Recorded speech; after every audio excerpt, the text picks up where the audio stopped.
পশ্চিম কাৰ্বি আংলঙৰ হাইবাইপুৰ গোহাইগাঁৱত মৃতদেহ উদ্ধাৰ কৰি চাঞ্চল্য ঘটনাস্থলীত আৰক্ষীৰ দল উপস্থিত। পশ্চিম কাৰ্বি আংলঙৰ গোহাইগাঁৱত মৃতদেহ উদ্ধাৰ। নিজৰ ঘৰৰ পুখুৰীতে পানীত উপঙি থকা অৱস্থাত উদ্ধাৰ হয় মহিলাগৰাকীৰ মৃতদেহ।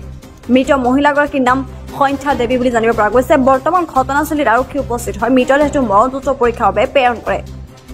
পুনৰবাৰ জনাইছো, পশ্চিম কাৰ্বি আংলঙৰ হাইবাৰগাঁৱৰ গোহাইগাঁৱত মৃতদেহ উদ্ধাৰ কৰি চাঞ্চল্য ঘটনাস্থলীত আৰক্ষীৰ দল উপস্থিত। পশ্চিম কাৰ্বি আংলঙৰ গোহাইগাঁৱত মৃতদেহ উদ্ধাৰ। নিজৰ ঘৰৰ পুখুৰীত পানীত উপঙি থকা অৱস্থাতে উদ্ধাৰ মহিলাগৰাকীৰ মৃতদেহ। মৃত মহিলাগৰাকীৰ নাম সন্ধ্যা দেৱী বুলি জানিব পৰা গৈছে। বৰ্তমান ঘটনাস্থলীত আৰক্ষী উপস্থিত হৈ মৃতদেহটো মৰণোত্তৰ পৰীক্ষাৰ বাবে প্ৰেৰণ কৰে।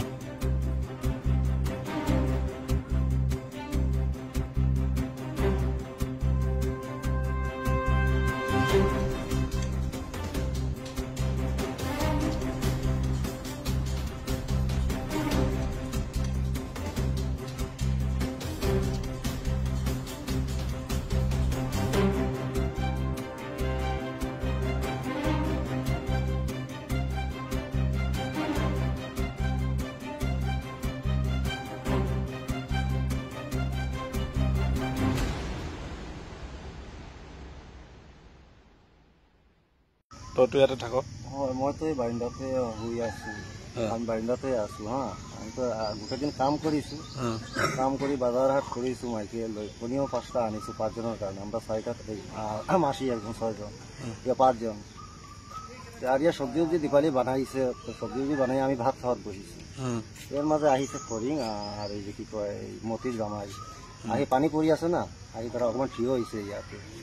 তাৰপিছতে আমি ভাত খাই ওলাই আহিছোঁ। তারা মাঠে কিছু বিড়ি এটাতে দিছোঁ বিড়ি এটা। এর মাঝে বোলে মাসি এদিকে আহিছে, তারা দেখিছে, আমার বউও দেখিছে। দেখি ভাবছে মনে হয় হাত ভরি ধইছে, ধুয়া মনে কর মাসি মানে ছোৱালীৰ ঘৰতেই গল নাকি, ছোৱালীৰ ঘরতেই গল নাকি ভাবি আমরা মানে ভিতরেতে আছি। মাঝে মাঝে বই থাকে, আগে কোনো কথা বার্তা নকয় না, এইটাই ভাবিছি। তো একো গম নাপাও? না, আর গম নাপাও, শুই গলো।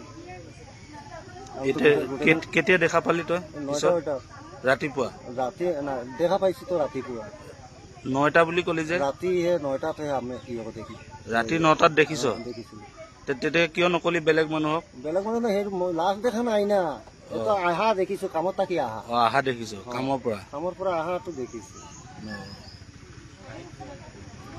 আহি মাত বোল তো নিদিয়ে না, আমি ভাবিছো মানে ছোৱালীৰ ঘৰত এইফালে চাই ক তোক মাত বোল নিদিয়ে নেকি আহি পেলাই? না, আহি কোনো কথা নকয় না, কেউ কোনো কথা কয় না, আহি যেটো মনে লয় এইটোই কৰে।